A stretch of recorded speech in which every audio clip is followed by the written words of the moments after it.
Hello and welcome to week 3 of the Buzz, officially week 2 of the football season. This is our third attempt at creating this, but I opened an umbrella inside yesterday and that created all sorts of technical difficulties. Tomorrow's Friday the 13th. Hopefully the combination of the two doesn't make some terrible football on Friday night. I have a feeling it won't, mainly because there's some really good games in store. There have also been some really good games played up until now, starting with Lyons-Decatur's offense. Through 2 games, they've scored 134 points. Do the math, that's 67 points per game. The thing about the Cougars is they're going to have to start playing defense because at the end of their schedule, they have Humphrey St. Francis, Bancroft Rosalie, and Scribner Snyder. A team that's already playing defense is Boone Central Newman Grove. They held Pierce to just 7 points in defeating the then number 2 Blue Jays 48-7. They also had Wyatt Mazur intercept a pass in the end zone, return it 100 yards for a touchdown. And he did some things offensively too, like passing for 195 yards, rushing for 111 yards, and they also have a talented receiving corps.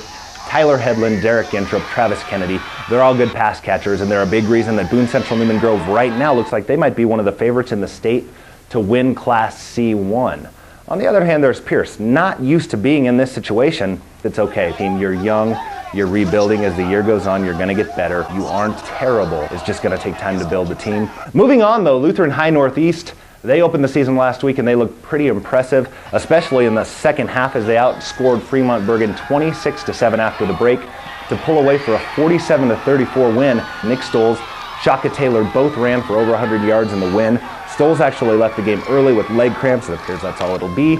Lutheran High should be at full strength this week when they travel to Wisner-Pilger. I talked about how good Boone Central Newman Grove is already and could be as the season progresses. Well, if there's a team that's in their birdbath, that is Norfolk Catholic. They've won 3 games in a row involving state championships. That means they've won 3 state championships in a row. It's just a roundabout way of saying it.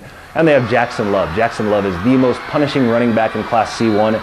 And I think as the year goes on, we might be saying he might be the most punishing running back, most talented running back in the state of Nebraska, regardless of class. But Boone Central has a little bit more experience. Boone Central Newman Grove is going to say there is nobody in our birdbath right now. Another game that's going to be kind of a redemption song for Pierce. They're hosting Boys Town this week. It's also homecoming for the Blue Jays, and it should be a pretty productive homecoming for Pierce. Their fans should find out that they're not necessarily a team that's 41 points worse than anybody in the state. Look for Pierce to rebound, get the win, and probably gain some confidence so that they can progress as the season goes on, as well as Randolph is going to do at Howells Dodge. What? Yes, Howells Dodge is going to lose a home game to a team that isn't necessarily known as a power in the state of Nebraska, but Randolph will be by the end of this year, and there's a big reason for that. They have a 4-year starting quarterback in Nolan Nordhughes. Dylan Loberg is the type of running back that has a great mix of speed, power, agility. Dylan Loberg is possibly the best running back in Class D1, and they also have a lot of experience returning up front. But right now, I believe Randolph's experience and talent are both a little bit superior to Howells Dodge. Therefore, the Cardinals pull the upset. We'll talk about all of those games and more next week when I also discuss why a moth that was born in Pilger but grew up in Wakefield is going to be buried in Stanton. And why would you bury a moth to begin with? I'm Tom Beamer for The Buzz.